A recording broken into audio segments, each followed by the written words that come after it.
I married into the Armstrong family, a Charleston dynasty that dripped old money and quiet contempt. They saw me as nothing more than a temporary inconvenience, forcing me to sign an iron-clad prenup to protect their precious daughter. For years I endured the gaslighting and humiliation. Then, I built my own fortune, one they could only dream of. Suddenly, they wanted to be my best friends and tear up the very document they used to control me. But they underestimated the man they tried to break. I discovered their perfect family was built on a massive financial crime, and my revenge wasn't just about walking away. It was about taking everything. This story time isn't just about a toxic family and a bitter divorce. It's a deep dive into how I uncovered a financial crime investigation that brought them to their knees. This is the story of how I took back my life. If you enjoyed this video or found it helpful, go ahead and give it a like. It really helps me out. And if you haven't already, hit that subscribe button so you don't miss any future videos. Thanks a bunch. The pen felt heavier than a brick in my hand. It was a Mont Blanc, of course. Everything in the Armstrong universe was a carefully chosen symbol of effortless superiority. I was sitting in a leather wingback chair in my future father-in-law's study in Charleston, South Carolina, a room that smelled of expensive bourbon and a century of unspoken rules. Across the vast mahogany desk, Augustus Armstrong watched me, his expression a placid mask of patriarchal benevolence. My fiancée, Clara, sat beside me, her hand resting on my knee, a gesture that was meant to be reassuring but felt more like a gentle restraint.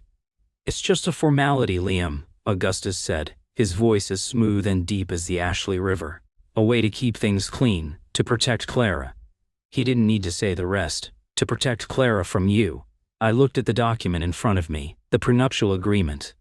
It was a masterpiece of legal warfare, designed to ensure that if our marriage failed, I would walk away with nothing but the worn-out soles of the shoes I came in with. I was a software developer from a working-class family in North Charleston. My dad laid cable, my mom was a school secretary, I had student loans and a 5-year-old Honda. Clara Armstrong had a trust fund and a lineage that traced back to the city's founding. To her family, I wasn't a partner, I was a potential liability, a rounding error they needed to legally mitigate.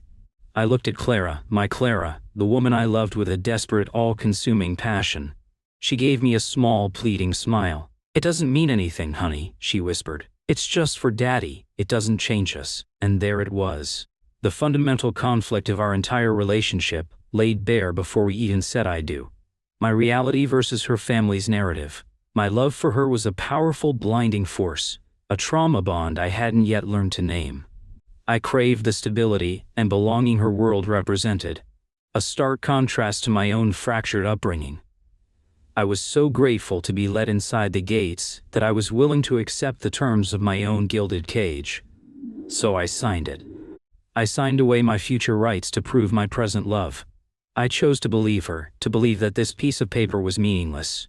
It was the first, but certainly not the last, time I would allow them to gaslight me into submission. The first few years of our marriage were a masterclass in quiet humiliation. The Armstrongs never raised their voices. Their cruelty was more refined, a series of 1,000 tiny paper cuts. It was in the way Augustus would ask me at a dinner party, "So, Liam, still tinkering with those little computer programs of yours?" It was in the way her mother, Eleanor, would buy me a sweater for Christmas that was always one size too small, a gentle reminder that I didn't quite fit. They treated my ambition as a cute, but ultimately inconsequential, hobby. I was working on developing a new form of data encryption, a project I poured my heart and soul into. I tried to explain the complexities of it, the potential, but their eyes would glaze over. To them, it was abstract and unreal. Their wealth was tangible, tied to land, to shipping routes, to 100-year-old stocks. My work was just blinking lights on a screen. Clara was my translator, my buffer. She would smooth things over, reframing their insults as misunderstandings. "Daddy's just old-fashioned, you know how he is," she'd say after a particularly cutting remark. Or, "You're just being too sensitive, honey, they love you." Her constant defense of them, cloaked in concern for me, was a slow-acting poison. It made me question my own perceptions. Was I being too sensitive? Was I the one with the chip on my shoulder? I began to exist in a state of cognitive dissonance, torn between the love I felt for my wife and the undeniable feeling that her family was slowly, methodically, erasing me. I learned to be quiet. I learned to smile. I learned to be helpless because fighting back felt like a betrayal of the woman I loved. Then, everything changed. I finally perfected my algorithm. I called it Aegis. It was a revolutionary piece of code that could encrypt data with a complexity that was quantum resistant. It was years ahead of its time. I secured the patent, and, with a loan secured against my own meager savings, I started my own company. The first 2 years were brutal. I worked 18-hour days. I poured every ounce of myself into the business, often to Clara's frustration. The Armstrongs watched with detached amusement, waiting for my little venture to fail. But it didn't fail. It exploded. A major Silicon Valley tech giant, terrified of future security threats, acquired a minority stake in my company for a sum that was, to put it mildly, astronomical. In the space of a single bank transfer, I went from being Clara Armstrong's working-class husband to being one of the wealthiest men in the state. My net worth dwarfed the Armstrongs' old money fortune. The shift in their behavior was immediate and nauseating. Suddenly, Augustus wanted to talk about market trends and synergistic opportunities. Eleanor started inviting me to sit next to her at dinners. My tinkering was now visionary. They began to treat me not just as an equal, but as a prize they had cleverly cultivated. They acted as if my success was a direct result of their mentorship, their stable influence on my life. They were the narcissists, and I was the beautiful reflection they had created. Clara, for her part, blossomed in this new reality. She loved the status, the attention. She loved that her husband was no longer a project to be defended, but a titan to be admired. The tension in our marriage seemed to melt away, replaced by a shared sense of victory. The other shoe dropped on a balmy Tuesday evening, once again in Augustus's study. This time the mood was different. It wasn't condescending, it was conspiratorial. Liam, Augustus began, pouring me a glass of his best single malt scotch. We've been talking. Clara and I, Eleanor, we feel that things have fundamentally changed. They certainly have, I said, a cautious knot forming in my stomach. Precisely, he said, beaming. You're one of us now, truly. And that prenup? Well, it feels like an insult, doesn't it? A relic from a time when we didn't fully appreciate who you were. It's a barrier between family. Clara, sitting beside him this time, not me, chimed in. He's right, honey. He's right, honey. It feels silly to have this document standing between us. We're a team. We should dissolve it. I stared at them.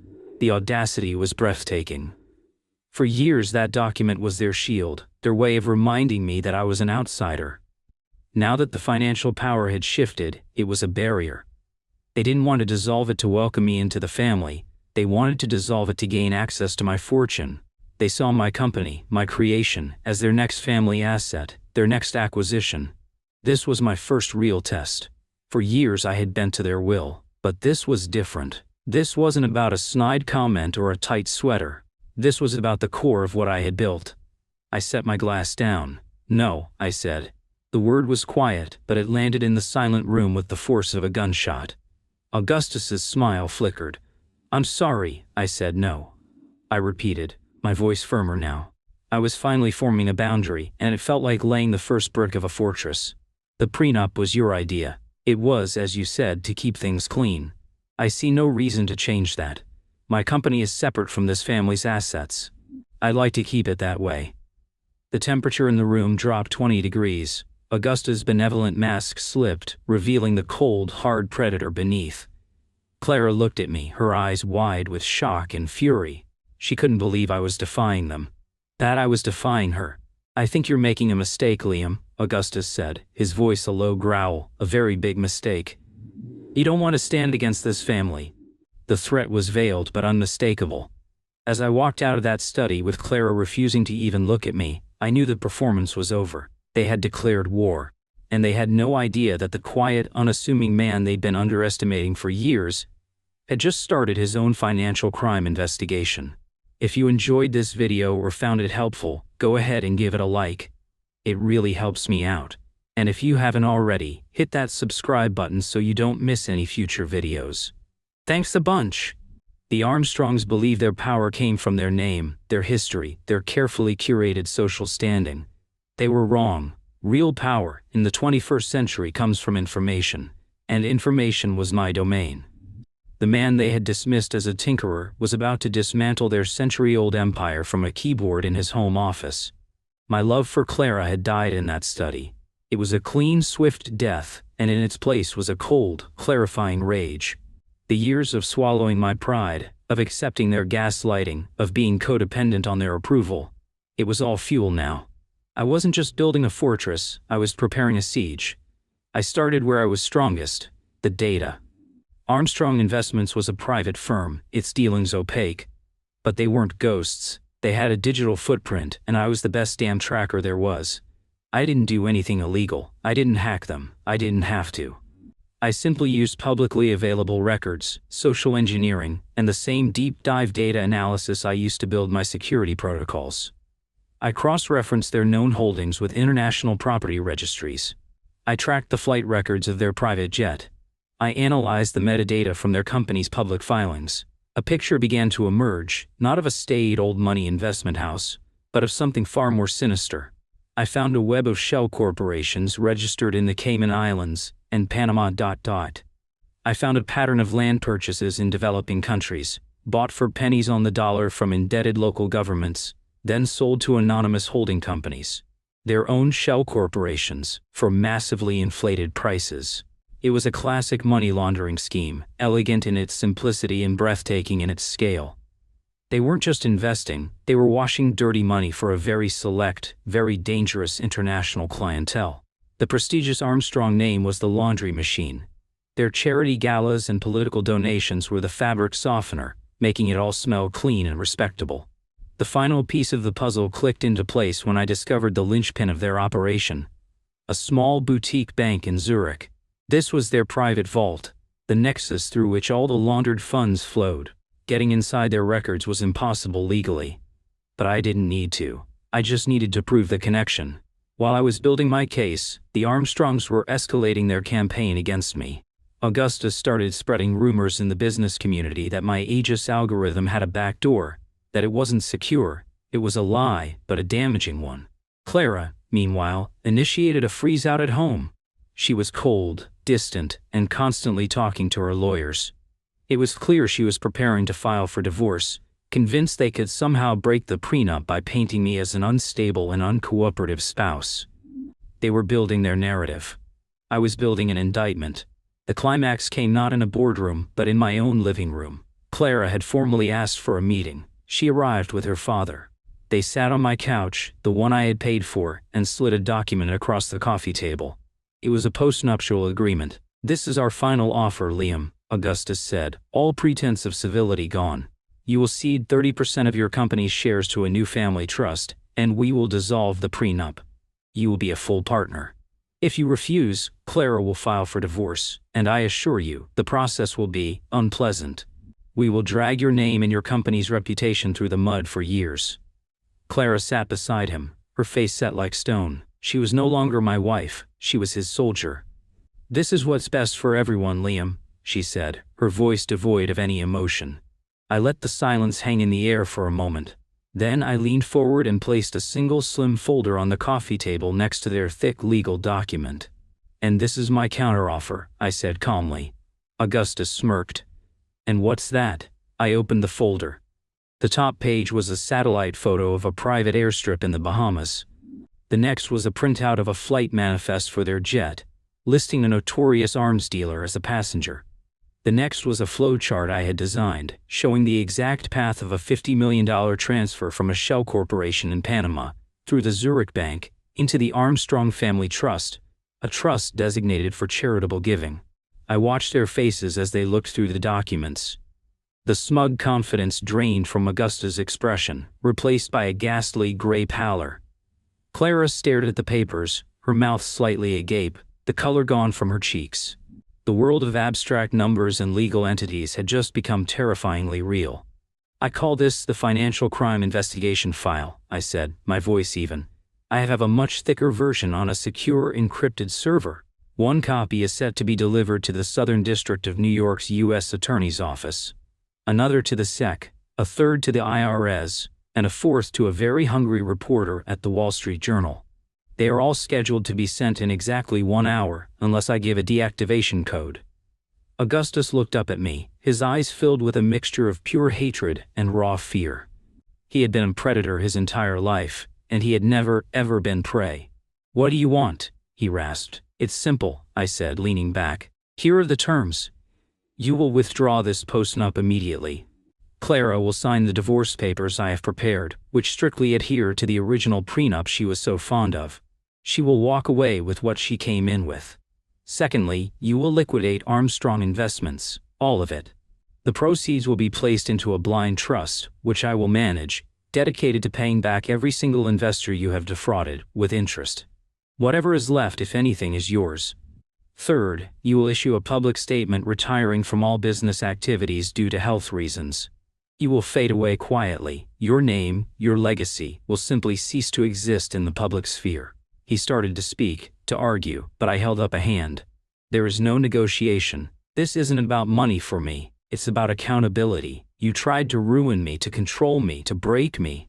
Instead, you're going to watch me dismantle your entire criminal enterprise and turn it into a force for good.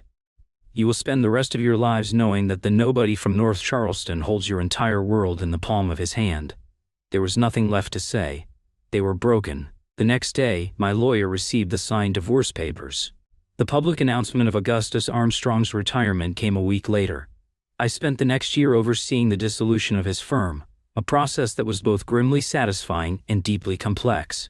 I never saw Clara again. I heard she moved to Europe, trying to escape the shadow of her family's disgrace. The revenge wasn't loud or explosive. It was quiet, systemic, and absolute. I didn't just win. I rewrote the rules of their game and made them play it to the bitter end. I took the very foundation of their power, their money, their name, their secrets, and I turned it to dust. I live in California now. My company continues to thrive. But the wealth is secondary. The real victory was the reclamation of myself. I walked into that family a boy, desperate for approval. I walked out a man who needed approval from no one. They thought the prenup was their ultimate protection.